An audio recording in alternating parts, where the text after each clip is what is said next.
Estou aqui com a pedagoga e palestrante com foco nas infâncias, Regina Chudo. Obrigada, Regina, pela sua presença. Imagina. Queria falar um pouquinho sobre o tema, né, que a senhora vem trazer, qual o papel da escola dentro de uma sociedade transformadora, né?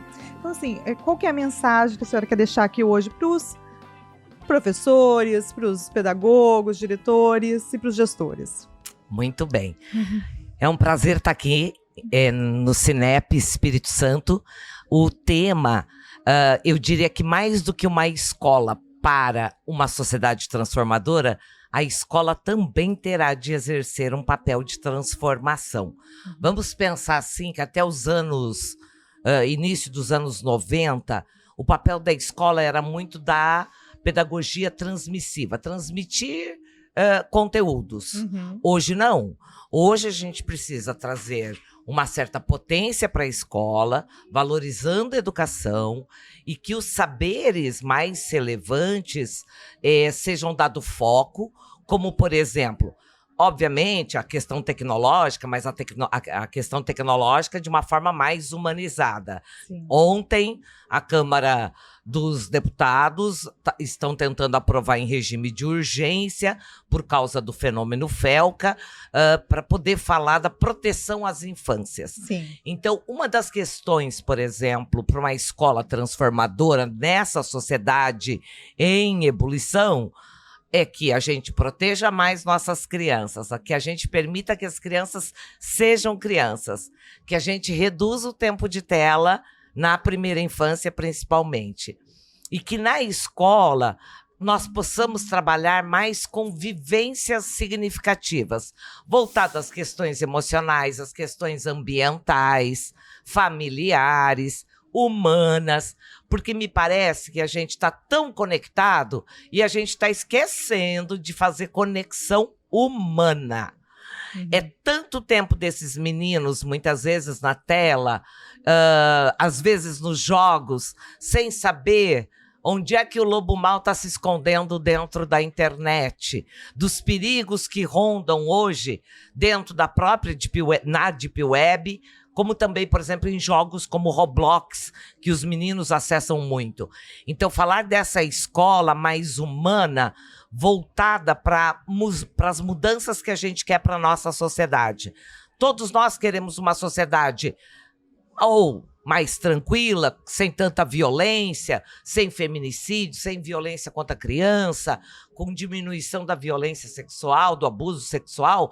E nós temos tanta pauta para discutir que a escola vai ter que acolher um pouco, para além dos conteúdos escolares, nós precisamos humanizá-la. Como que a escola, eu gostei muito da senhora ter citado a questão da adultização, né, que eu acho que foi falado aí muito durante as 2 últimas semanas, mas como que a escola pode exercer algum papel nesse criança ser criança, no ajudar a criança a voltar a ser criança, ou continuar sendo criança por mais tempo, né? Hoje a gente vê meninas de 9, 10 anos completamente, né, com comportamentos adultizados, né, dancinhas sensuais, né, todas levando maquiagem para a escola, sabe? No dia do brinquedo, as meninas estão levando skincare, make. Como que a escola pode exercer um papel de trazer a criança de volta para a infância? Eu sou defensora do desemparedamento da educação. Ou seja, as crianças estão por muito tempo trancadas em seu quarto, e às vezes a gente acha que está um ambiente seguro, por isso que eu falo onde é que o lobo se esconde na internet. Os pais acham que no Roblox está seguro, que são só jogos virtuais, mas existe uma panelinha dentro desses jogos virtuais onde crianças de 8 a 12 anos consomem muito. Sim. Hoje no Brasil são mais de 60 milhões de usuários de Roblox.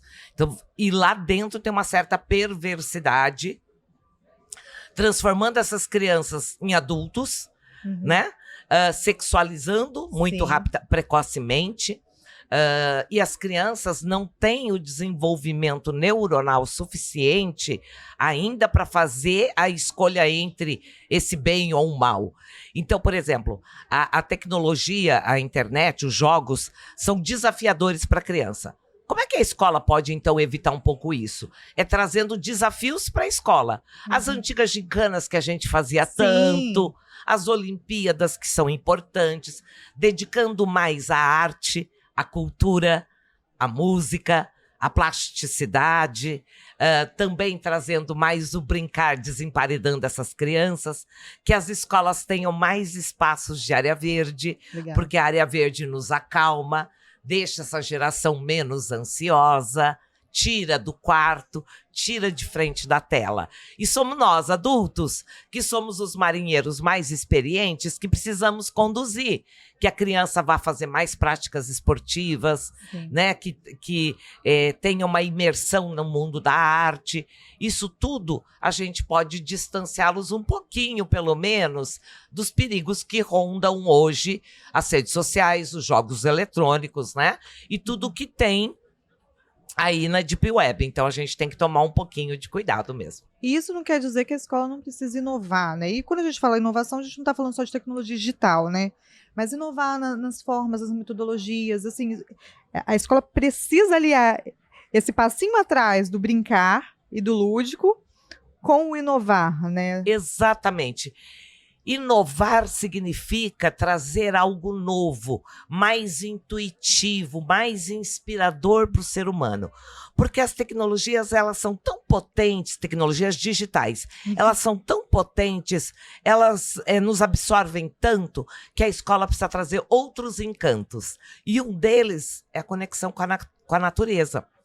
Porque, inclusive, o próprio meio ambiente, que a gente vem sofrendo as mudanças climáticas, talvez daqui a algumas gerações, as crianças saberão falar da importância de preservar a floresta, mas não terá colocado o pé na terra e nem subido numa árvore. E eu trabalho muito com o desenvolvimento das funções executivas, que são as áreas do córtex pré-frontal, do sistema límbico, que a gente precisa... que são áreas que vai garantir lá na adolescência que ele tenha atitude, que na vida adulta ele tenha iniciativa, proatividade. E que o excesso da tela vai prejudicar o desenvolvimento das funções executivas. E uma das condições para o desenvolvimento das funções executivas é brincar mais com a criança. Agora, eu vou fazer um exercíciozinho aqui. A gente está com o tema do evento hoje, é como aliar, né, a inovação, a sustentabilidade e a humanização dentro das escolas. Muita coisa para aliar, né? Assim, se você estivesse dentro de sala de aula aí de novo, uma turminha ali, talvez fim da educação infantil, início da educação fundamental ali, tem algum projeto assim que você gostaria assim de colocar em prática ou que você tem um carinho especial, algum projeto? Olha, o meu projeto hoje para as infâncias, eu até falei do brincar. É o brincar mais próximo da natureza, baseado nos estudos de Richard Louv, que fala sobre hoje o déficit de natureza. Mas eu diria que toda escola precisa trabalhar com a pedagogia de projeto, que é dar desafios, problemas para as crianças pensarem em soluções. Aí envolvendo a tecnologia.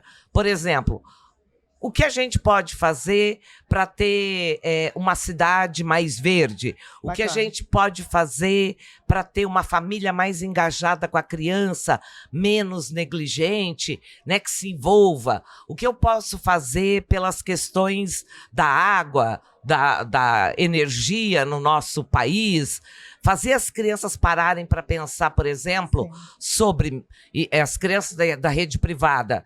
Quanto será que custa um prato de comida? E por que a gente tem 33 milhões de crianças no Brasil passando fome? E por que aumentou a violência? Por que aumentou o uso da droga? Fazer projetos com as crianças para que elas tenham vivências, experiências e possam trazer soluções, que isso é a escola que transforma. Não é aprender só um conteúdo para eu sair do mesmo jeito que eu entrei na escola. A escola precisa realmente encantar, despertar curiosidade nas crianças. Por isso, eu recomendaria não só um projeto, mas que toda educação fosse pautada numa educação baseada em projetos. Perfeito. Obrigada, tá, Regina, pela participação. Sucesso aí na palestra. Eu que agradeço. Olha, esse evento tá maravilhoso e eu espero que minha fala traga pelo menos um grãozinho de areia para dentro daquela ostra que é a escola, porque, segundo Rubem Alves, uma ostra feliz não faz a pérola. A pérola se forma na medida que um grão de areia entra numa ostra e ela se bate. De tanto ela se movimentar para expulsar aquele grão de areia, ela transforma aquilo em pérola. Perfeito. A gente tem pérolas na escola. Então, uma ostra sozinha não faz a pérola.